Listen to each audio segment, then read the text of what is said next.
রাষ্ট্রীয় পুলিশ প্রশাসন হায় হায় ইনকালাব পুলিশ প্রশাসন নিষ্ক্রিয় আমরা জানাই ধিক্কার। আমাদের বন্ধুদেরও কিন্তু একটা ধৈর্য আছে, সহ্য আছে।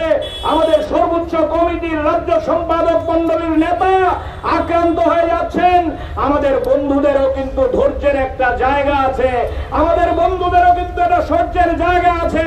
আমাদেরকে আপনারা পাহারা দেবেন, আইন শৃঙ্খলা মানতে বাধ্য রাখবেন, কিন্তু আমাদের রাজ্যের আইন শৃঙ্খলা আপনারা রক্ষা করতে পারেন না।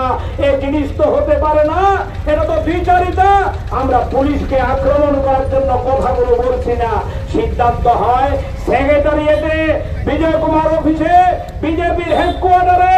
এখন আমাদের রাজ্যের মধ্যে পুলিশের শাসন নেই, ডিএম এর শাসন নেই, এসডিএম এর শাসন নেই, তহসিলদারের শাসন নেই, পুলিশের সাব ডিভিশনাল পুলিশ অফিসার সিদ্ধান্ত নিতে পারে না, এসপি সাহেব সিদ্ধান্ত নিতে পারে না। সিদ্ধান্ত হয় বিজেপির মন্ডলে।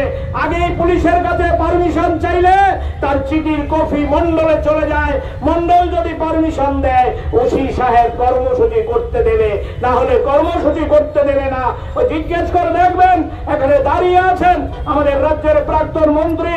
শুনছিলাম গতকাল আমাদের রাজ্যের কৃষক আন্দোলনের অন্যতম সর্বশ্রেষ্ঠ নেতৃত্বদের মধ্যে একজন মেলাগড়ের গৌরাঙ্গ ঠাকুর, তো আপনারা নাম শুনবেন, দুঃখজনক মারা গেছেন। এই ভদ্রলোকের, এই কৃষক আন্দোলনের নেতার স্মরণ সভা করার জন্য মেলাঘরে ওখানকার গণতান্ত্রিক আন্দোলন সমস্ত নিয়ম কানুন মেনে পুলিশের কাছে পারমিশন চেয়েছে। পুলিশ বলছে আমরা অক্ষম, আমরা অনুমতি দিতে পারবো না। এরপরে আগরতলা শহরের মানুষ বলবেন রাজ্যে আইনের শাসন আছে, এরপরে ত্রিপুরার মানুষ বলবেন রাজ্যে আইনের শাসন আছে। প্রাক্তন মন্ত্রী দীর্ঘদিনের বিধানসভা এলাকা প্রসঙ্গক্রমে বলছি সামনে আছে বলে ওই ঘুরতে গেছেন এলাকায়, বিয়ে বাড়িতে একজন গার্জিয়ানের সাথে দেখা করতে গেছেন। আমি আপনাদের জিজ্ঞেস করি, চন্দ্রপুর পেরুলে রেশম বাগান থেকে শুরু করে তেলিয়ামুড়ার আগে চম্পকনগরে এখনো যতগুলো বিল্ডিং আছে, পঞ্চায়েতে যতগুলো পঞ্চায়েতের হলঘর আছে, রানীর বাজারের যে টাউন হল আছে, এমন কোন উন্নয়নের চিহ্ন দেখাতে পারবেন না যার সাথে মানিকদের পবিত্র করে সম্পর্ক নেই। তাদের হাত দিয়ে এগুলো উদ্বোধন হয়েছে, তাদের হাত দিয়ে এগুলো তৈরি হয়েছে।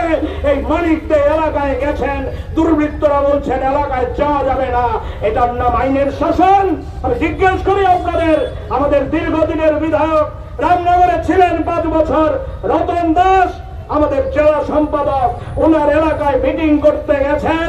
আপনারা জানেন আজকের থেকে প্রায় 1 বছর আগের ঘটনা, জয়পুরে আক্রান্ত হতে হয়েছে সুভাষিস গাঙ্গুলি, আমাদের রাজ্য কমিটির সদস্য। রামনগর এলাকায় এক ডাকে গাঙ্গুলি বাড়িকে সবাই চিনে, না সিপিএম, না কংগ্রেস, না বিজেপি, না। আমরা বলেছি সাংবাদিকদের আক্রমণ করেছে, আজ অব্দি পুলিশ দুর্বৃত্তদের গ্রেপ্তার করতে পারেনি। এর নাম আইনের শাসন। আমি বন্ধুদের কাছে আবেদন করব, উদাহরণ দিলে শেষ হবে না, আমি আমার কথা লম্বা করব না। যারা সম্পাদক আছেন কথা বলবেন, আপনাদের কাছে আবেদন করতে আমরা এখানে মাইকে কথা বলছি এই কারণে আপনাদেরকে দায়িত্ব দিতে হবে এই আইনের শাসন ফিরিয়ে আনার জন্য। পুলিশের উপর নির্ভর করলে চলবে না, শাসক দলের দুর্বৃত্তদের উপর নির্ভর করলে চলবে না। এই রাজ্যকে এই দুর্বৃত্তদের হাতে ছেড়ে দেওয়া যাবে না। এই দুর্বৃত্তদের হাত থেকে রাজ্যকে উদ্ধার করার জন্য আমাদেরকে দায়িত্ব গ্রহণ করতে হবে, লাল ঝান্ডাকে দায়িত্ব গ্রহণ করতে হবে। অতীতে কাজ আমরা করেছি, 88 থেকে 92 সাল আমরা এই রাজ্যকে ওই মানুষের জন্য আবার তৈরি করেছি, মুক্ত করেছি। আবার ওই রাজ্যকে মুক্ত করার জন্য আমাদেরকে দায়িত্ব গ্রহণ করতে হবে। আপনাদের কাছে আহ্বান করতে চাই, এলাকায় এলাকায় আপনারা এই ধরনের পরিবেশ, এ ধরনের পরিস্থিতি তৈরি করে মানুষকে সংগঠিত করে আমাদের রাজ্যের মধ্যে গণতান্ত্রিক আন্দোলনের ধারাকে জোরদার করে আমাদের রাজ্যের এই স্বৈরাচারী ফ্যাসিস্ট যে শাসন, এই শাসনকে মুক্ত করে গণতন্ত্রের উজ্জ্বল বাতাস বয়ে আনতে আপনারা গুরুত্বপূর্ণ ভূমিকা পালন করবেন, এই আহ্বান আপনাদের কাছে রেখে